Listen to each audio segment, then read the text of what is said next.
안녕하세요 여러분, 예체능 고렁이입니다. 오늘은 제가 그동안 자동차 컨텐츠를 계속 올렸는데 사실 편입 컨텐츠를 계속 생각을 하고 있었어요. 왜냐하면 유튜브 개설 초기에 편입학 컨텐츠를 올린 내용과 제가 또 블로그에 편입 합격 수기 글을 쓴 내용이 있는데 그 글과 영상을 보시고 저를 구독해주신 편준생 분들이 몇 분 있거든요. 제가 그분들한테 꼭 도움이 되는 영상을 올리겠다고 또 약속을 드린 것도 있고, 제가 편입을 해서 저도 정신없이 제 학교 생활을 하느라고 편입을 관한 내용을 다루는 걸 좀 미뤘어요. 또 시험도 아직 한참 남기도 했고 좀 늦었지만 그래도 그동안 다들 공부 열심히 하셨을 텐데 덥고 지쳐가는 날씨에 도움이 될 만한 내용이 있으면 한번 알려드려 볼까 하고 카메라를 켰습니다. 몇몇 분들이 그 블로그 댓글이라던가 혹은 인스타 DM으로 이제 연락을 주셔가지고 질문을 주신 것들이 있어요. 그런 질문 위주로 일단 먼저 Q&A를 진행을 하려고 해요. 보통 편입을 1월이나 3월쯤에 시작을 하시니까 지금 제가 영상을 이제 만들려고 하는 게 8월이니까 중반 레이스를 넘기고 있다고 생각되는데, 오늘은 중반기쯤에 필요한 내용을 한번 최대한 정리해 볼 수 있으면 정리해 보겠습니다. 그리고 참고로 저는 이 영상을 진짜 정말 노베이스 분들을 위해서 만들겠습니다. 일단 질문이 두 가지로 크게 나누면 나눌 수 있는데, 첫 번째가 이제 편입학에 대한 아예 질문을 주신 분들이 많이 있고, 또 다른 분들은 건국대 매체연기학과에 대한 특정 학과, 저희 학과에 대한 질문을 주신 분들이 있어요. 그래서 일단 편입학 두 가지로 나눠가지고 편입학에 관한 질문들 한번 다뤄보겠습니다. 첫 번째, 일반 편입과 학사 편입 차이가 체감될 정도로 심한가요? 사실 저는 이제 학사 편입으로 4년제 학교를 졸업해서 학사 편입으로 했는데, 여러분 마음 저도 알아요. 이게 학사 따기가 호잇 뚝딱 해가지고 이제 딸 수 있는 것도 아니고, 플래너도 구하셔야 되고, 시간과 비용이 많이 들어서 공부하기도 좀 귀찮고 힘들고, 기회비용이 날아가는 느낌이 들기도 하고, 그냥 그 시간과 비용을 영어 공부에 투자해서 영어 문제 몇 문제 더 맞추면 되지 않나? 그렇게 생각하실 수 있는 마음 충분히 저도 이해합니다. 하지만 여러분, 이건 제 개인적인 생각인데, 목표가 인서울이다 라고 하시면 학사 편입이 확실히 유리할 거예요. 특히 국숭재단, 광명상가 라인 정도까지는 확실히 일반 편입보다는 그래도 경쟁률이나 여러 면에서 딱 수월합니다. 수치상으로도 그게 보이잖아요. 일반 문과에 베이스가 없으시다면 학사라도 따서 그 문턱을 조금이라도 낮추는 걸 저는 추천을 드려요. 근데 단 목표가 이미 인서울 중위권에 다니시고 있는 분들이어서 나는 목표가 서성안이나 중경외시 그 위이다, 그 밑에는 시험 보지 않는다 하는 경우에는 그것도 그냥 일반 편입으로 지원하셔도 별로 큰 차이는 없을 것 같습니다. 그 정도의 목표라면 이미 어느 정도 베이스가 있으실 거고, 그 정도에서는 영어 공부에 좀 더 집중을 하는 게 더 나은 전략이라고 생각이 되기도 해요. 실제로 서성안, 중경외시 정도에서는 물론 차이는 있겠지만 일반과 학사의 차이가 그렇게 크진 않을 것 같다라는 게 제 개인적인 생각이에요. 자, 두 번째 질문입니다. 학원 추천해주세요. 대형 갈까요? 소형 갈까요? 여러분, 저는 김영 인강 패스를 또 들었고, 그 다음 해커스도 인강 패스를 들었었고, 그리고 옛날 위드스타, 현재 에듀윌이죠. 그 에듀윌의 현강을 들었었어요. 왜 이렇게 뭐 많이 들었어? 라고 하실 수도 있는데, 저는 그냥 이 선생님 저 선생님 다 들어보고 싶었고, 또 제가 이제 과외 강사 혹은 학원 강사로도 활동을 했기 때문에 여러 강사님들이 어떤 식으로 가르쳐 주는지를 한번 들어보고 싶었어요. 제가 이제 강사 생활하는 그런 경험에서 도움이라도 받고 싶은 마음도 있어가지고, 아무튼 이제 여러 선생님들 정말 많이 들었는데, 셋 다 지금 중소형이라기보다는 대형인 편이죠. 김영은 초대형이고, 비교적 중소형을 에듀윌과 해커스라고 생각하고 이제 말씀을 드릴게요. 여러분, 그냥 집 가까운 데로 가세요. 그게 최고입니다. 성의 없이 대답하지 마 라고 하실 수 있는데, 그게 아니라 정말 집 가까운 데가 최고예요. 흔히들 대형은 학원에 정보가 많고 데이터가 많다 라는 장점을 내세우고, 중소형하고는 관리력이 좋다 뭐 이런 말을 하잖아요. 그런데 제 생각에 이미 이 대한민국 학원 시장에서 살아남고 있는 것 자체도 어느 정도 그 선생님들도 다 실력이 있으시고 데이터도 있는 전문가 집단이에요. 또한 대형의 장점이라고 생각되는 그 데이터, 다 중소형에도 어느 정도 있을 거고, 또 중소형의 장점이라고 생각되는 관리 또한 대형에서 큰 단점으로 느낄 정도로 관리를 못한다 라는 생각이 안 느껴지실 거예요. 그러니까 어디서든 본인을 다 케어해줄 수 없습니다. 대형이든 중소형이든. 좀 냉정하게 들리겠지만 본인 관리를 이게 본인이 하셔야 돼요. 그 관리력 같은 거에 너무 기대하지 마시고. 근데 이제 그 관리를 잘 하시려면 체력이 중요하거든요. 그래서 저는 집과 학원 사이가 거리가 가까운 그런 학원을 추천을 드리는 거예요. 집과 학원 사이의 통학거리를 줄일 수 있어서 체력을 관리할 수 있다면 저는 그게 더 좋은 전략이라고 생각하거든요. 자, 근데 집이 서울이야. 그리고 어차피 강남으로 학원을 다닐 거야. 근데 강남에, 죄송해요, 반말해서, 강남에 김영도 있고 에듀윌도 있고 해커스도 있고 학원이 많잖아요. 강남에서 그럼 나 어디를 고를까요? 라고 하시는 경우가 있을 수 있어요. 그러면 대형인 김영을 가세요. 이제 비용이 상관이 없다면 그런 경우엔 대형이 낫다고 생각합니다. 남들 다 가는 거 그대로 따라가는 게 편해요. 물론 사람 심리가 뭐 언더독의 반란 이런 걸 응원한다는 말이 있듯이 딱 찰떡같이 나랑 잘 맞는 중소형에 가면 뭔가 난 더 기분이 좋아 라는 분이 있을 수도 있어요. 저도 실제로 뭐 그런 이유는 아니지만 어쨌든 에듀윌로 가게 됐고, 뭐 예전 위드스타죠. 그런 경우에는 중소형 가셔도 됩니다. 앞에서 말했듯이 이미 시장에서 살아남고 있다는 것 자체가 강한 대형, 같은 중소형이라는 말이라고 생각해요.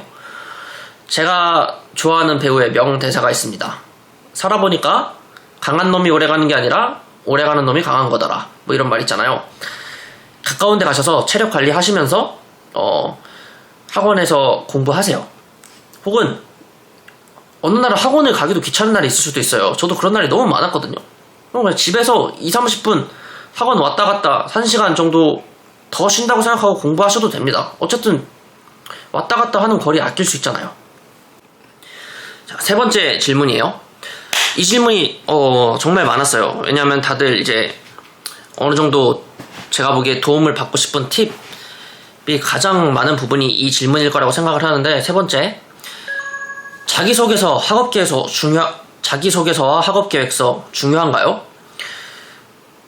여러분, 네, 당연히 몇몇 학교에 한해서, 비중을 많이 두는 몇몇 학교에 한해서는 당연히 중요하겠죠. 그런데 제가 말씀드리고 싶은 건 절대로 1차 합격하기 전에 먼저 준비하지 마세요. 제발. 제가 지금 여기 써놓은 걸 좀 보면서 읽고 있는데, 앞에도 말했듯이 저는 정말 노베이스 분들을 위해서 이 영상을 만드는 거예요. 여러분, 우리 노베잖아요. 1차 합격도 하기 전에 그걸 걱정하고 있을 필요도 시간도 없어요. 지금 그걸 걱정할 때가 아니에요. 학원에서 특강을 한다고 하는데요, 미리미리 준비해야 한다고 하는데요, 제발 절대 아니에요. 무슨 시험 3개월 6개월 전부터 해요. 그거를. 말도 안 돼요. 제가 왜 이렇게 말씀드리냐면, 제가 학원 다닐 때도 그 학원에서 그랬어요. 이거 미리미리 준비해야 한다고. 아니 1차 다 떨어지는 실력인데 뭘 그걸 미리 준비할 필요가 뭐가 있어요. 지금 안 하면 이거 특강 기회가 없다, 이런 식으로 얘기를 해요. 여러분, 절대 아닙니다. 저도 지금 수능 강사를 벌써 4년 넘게 하고 있어요. 과외도 하고 학원에서 있었던 적도 있고요. 그런데 있잖아요, 우리나라 사교육의 가장 큰 문제점이라고 생각하는데, 제 생각엔 그게 공포 분위기 조성하는 거예요. 학원에서도 이거 안 하면 정말 큰일 날 것 같아요. 큰일 납니다. 남들 다 하는 거 미리미리 해야 되고, 안 하면 뒤처질 것 같고 떨어질 것 같고, 이런 식으로 이제 공포 마케팅을 한단 말이에요. 다른 애들이 이거 이미 지금 다 하고 있는데 지금 이 시기에 이걸 따라가지 못하면 이 친구는 따라가기 어려울 거예요. 이런 식으로 얘기를 하잖아요. 절대 큰일 안 나요. 특히 자기소개서 학업계획서 절대 큰일 안 나죠. 이게 물론 학원들이 사업 방식이긴 하지만 저는 나쁜 방식이라고 생각해요. 되게 비효율적이고, 그 학원들에서 같이 협력하는 업체들이 분명히 있을 거예요. 학업계획서, 자기소개서, 그리고 학점은행제 플래너들까지요. 제가 아는 학점은행제 뭐 이렇게 하시는 분들도 보니까 그 다 협력하는 그런 게 있는 것 같더라고요. 그분들이 나쁘다는 게 아니라 여러분들이 전략적으로 생각을 한번 해보시고 선택을 하는 게 중요하지 않나 생각합니다. 이게 서로 소개시켜주고 당연히 뭐 돈 나눠먹는 구조겠죠. 제가 학점은행제 플래너까지는 경험을 안 해봐서 모르겠어요. 근데 학업계획서 자기소개서에는 돈도 좀 많이 쓰지 마세요. 상식적으로 20년 이상 나로 살아온 나 자신과 생판 남으로 살아온 사람 중에 누가 자기의 이야기에 대해 더 진솔하고 정확하게 알고 쓸 수 있겠어요. 그 사람들이 말해주는 방식 사실 별거 없거든요. 제가 왜 이렇게 확신하고 강하게 이야기하냐면요. 저희 집이 이제 자영업 가게를 하는데 가끔 제가 이제 알바생들 면접을 봐요. 그럼 그 면접 보러 오시는 분들이 자기소개서를 써서 오시는 분들이 있어요. 그러면 그 자기소개서를 딱 보면 딱히 와 특별하다 뭐 와닿는다 싶은 사람이 없어요. 물론 알바니까 조금 더 신경 쓰지 않고 좀 대충 써서 오신 분들이겠지만 아무튼 제가 그 자기소개서들을 쭉 모아서 봤어요. 근데 이런 부분 이렇게는 쓰지 않아야겠다.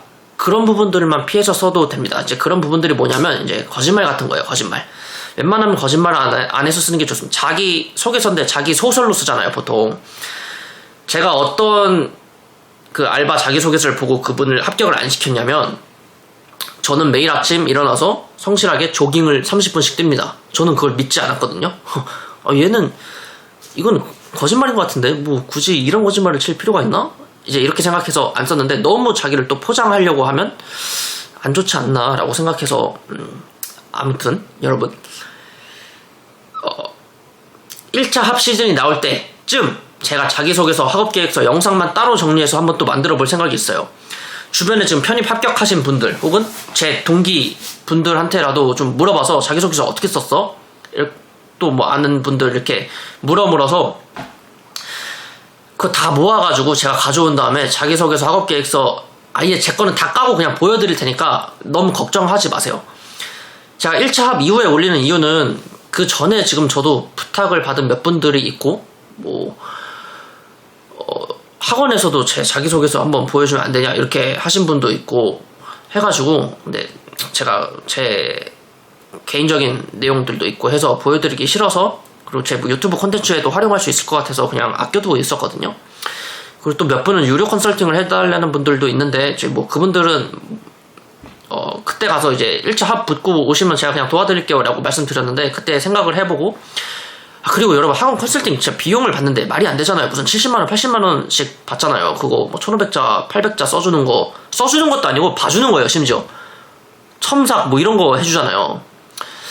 여러분들 이제 우린 노베이스니까 조금 더 공부에 집중하시고 한번 이제 1차 합을 하고 나서 그때 생각을 한번 하셔도 절대 늦지 않을 것 같습니다.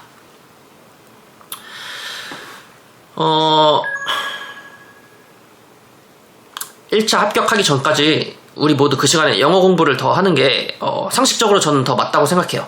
단 노베가 아니신 분들 있잖아요. 기출 점수가 1차는 당연히 그냥 합격하고 무조건 합격권이다. 학교마다 자소서 학교에서 질문 문항들이 조금씩 다르니 내가 미리 준비하고 싶다. 나는 완전 죄이다.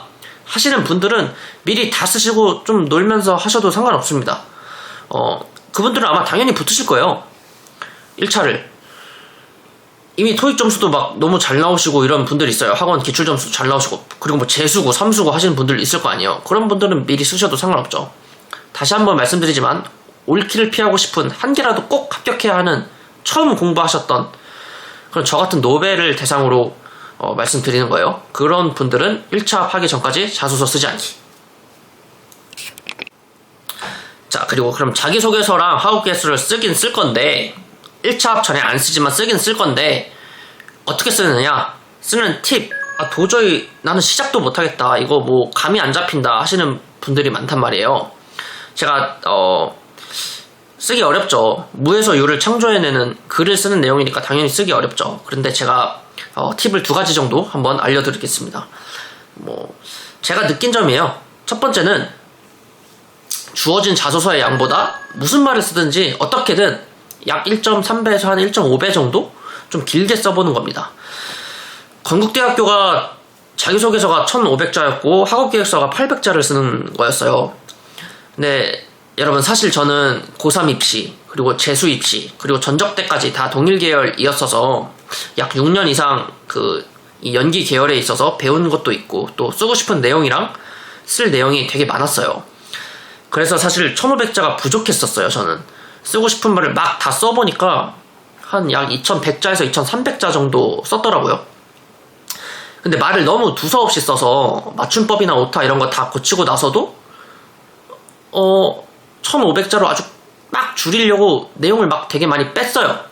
그렇게 컴팩트하게 1500자를 딱 맞추려고 줄이다 보니 제가 봐도 글이 너무 깔끔하고 이쁘게 나왔더라고요. 불필요한 말들이 없어지고 두서없는 말들이 없어졌어요. 여러분들도 일단은 무슨 말을 쓰든지 간에 조금 길게 써놓고 정리하고 추리는 거를 추천을 드릴게요. 아니 야 능구렁이야 쓸 내용이 없다니까 뭐라고 쓸지 시작을 못하겠다니까 그런 경우는 이제 좀 찾아보셔야죠. 이제 전공서적을 찾아보시던지 유튜브라던가 그 전공에 관한 내용을 좀 찾아보시는 걸 추천을 드립니다. 근데 보통 전공서적을 찾아볼 만한 내용을 그렇게 많이 쓰는 것보다 편입학 지원 동기를 쓰는 것이기 때문에 지원 동기, 본인의 경험 이런 걸 토대로 쓰시면 1500자 쓰실 수 있을 거예요. 이제 문제는 학업계획서겠죠. 학업계획서. 그거는 제가 이제 1차 합 시즌에 다시 한번 말씀을 드릴게요.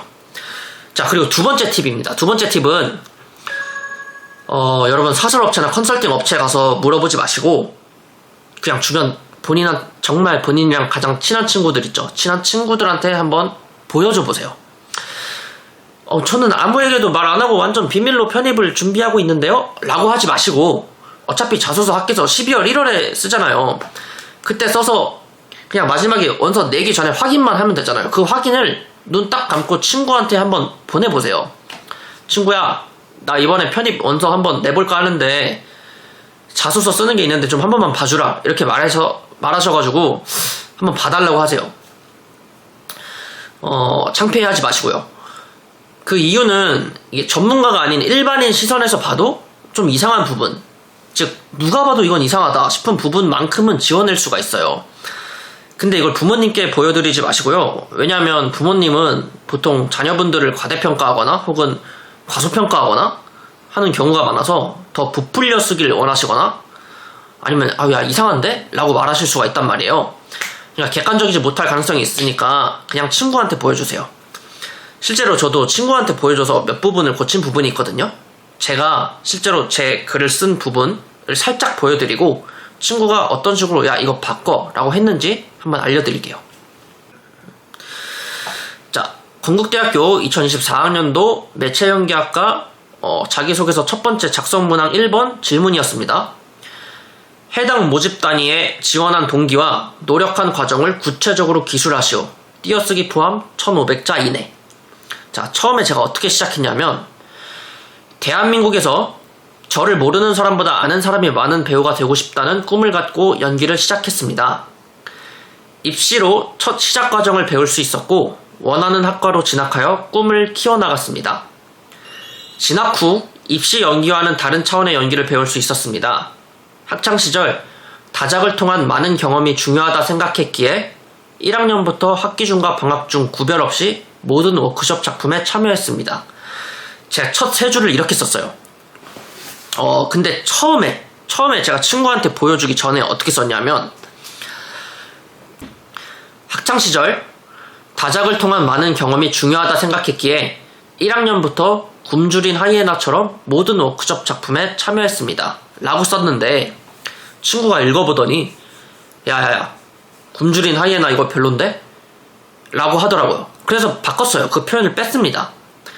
이런 식으로 순간에 잘못된 표현들을 나는 괜찮아 보인다고 썼지만 누가 보면 이상해 보이는데? 라고 보이는 그런 표현들을 더 객관적으로 좋은 표현으로 바꿀 수가 있어요.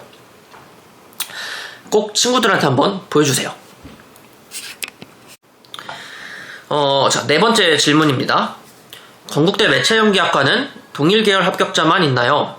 여러분, 건국대학교가 동일계열을 많이 본다고 유명하긴 하잖아요. 근데 2024 건국대 매체연기학과 편입학 TO는 일반 편입학 3명, 그리고 학사 편입학 1명, 이렇게 총 4명이었어요. 그중 학사 편입학 1명은 제가 최초합을 해서 알박기를 해가지고 예비가 빠지지 않았고, 일반 편입학 합격자 3분 중에 1분은 최초합이고 지금 2분은 추합하신 걸로 알고 있어요. 그 2분 중에 1분은 비동일계로 알고 있습니다. 그러니까 비동일계로 합격하신 경우도 1분 있는 거죠. 네. 자, 5번째 질문입니다. 건국대학교 매체연기학과 합격권 점수는 어떻게 되나요? 저는 81점이었어요. 제가 아마 채점을 잘못했더라도 오차 범위가 플러스 마이너스 한두 개일 거예요. 그러면 약 75점에서 84점 사이일 텐데 플러스는 아닌 것 같고 75점에서 81점 사이일 겁니다. 일반 편입한 분들 중에서는 60점대도 있다고 들었어요. 실제로 1차 하신 분들 중에 몇 분 제가 카페에서 들었던 분들도 60점대인데 1차 하신 분 있다고 들었습니다. 작년 건대 시험 난이도를 봤을 때 매우 무난한 수준이지 않나 생각하거든요.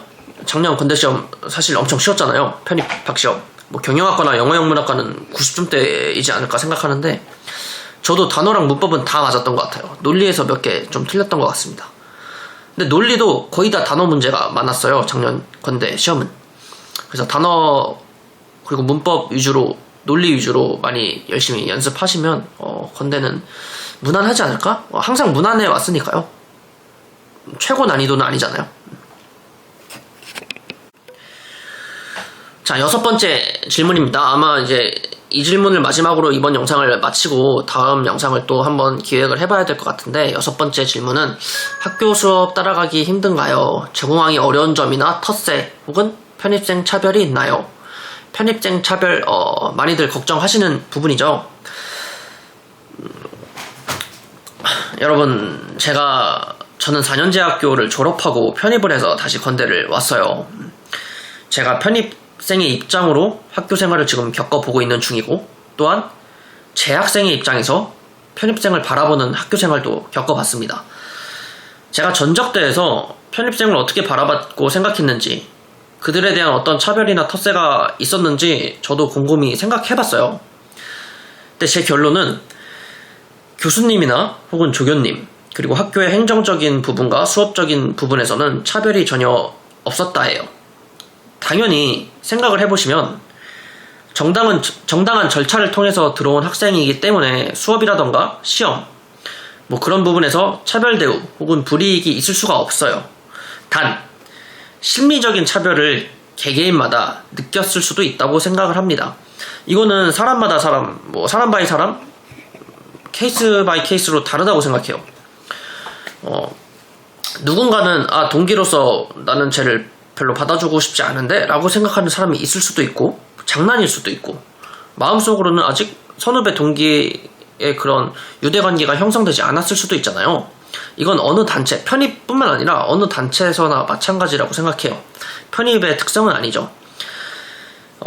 근데 지금 제가 건대에서는 느꼈던 학교 생활에서 전혀 차별 같은 건 느끼지 못했던 것 같아요. 다들 착하시고 그리고 제가 나이가 또 좀 있어서 차별 같은 거는 못 느끼고 그렇게 생각을 안 했을 수도 있는데 그럼에도 제가 이제 심리적 차별을 언급하는 건 제가 어렸던 전에 학교에서는 새로 들어온 편입생들한테 그런 마음을 가지는 사람들이 있었던 것 같아서 제가 이제 이야기를 해봤습니다. 근데 분명히 사람 바이 사람이에요. 차별을 받든 안 받든 최대한 잘 동화돼 보려고 노력은 일단은 해야 된다고 생각해요. 분명 색안경을 끼고 바라보는 사람이 어딜 가나 있을 거예요. 그렇지 않은 사람들도 분명 많이 있겠죠. 그래서 이제 본인 하기 나름이라고 생각을 하는데 저도 낯을 좀 가려서 이제 최대한 노력을 하려고 했어요. 그 노력 중에 한 부분이 인사를 좀 이제 잘하고 지나가고 그렇게 하면 그래도 차별 안 하시는 분들이 더 많으니까 잘 학교 생활 하는데 지장이 없을 거라고 생각합니다. 학교 수업을 따라가는 것도 이제 정신없이 따라가다 보면 잘 따라갈 수 있다고 생각해요.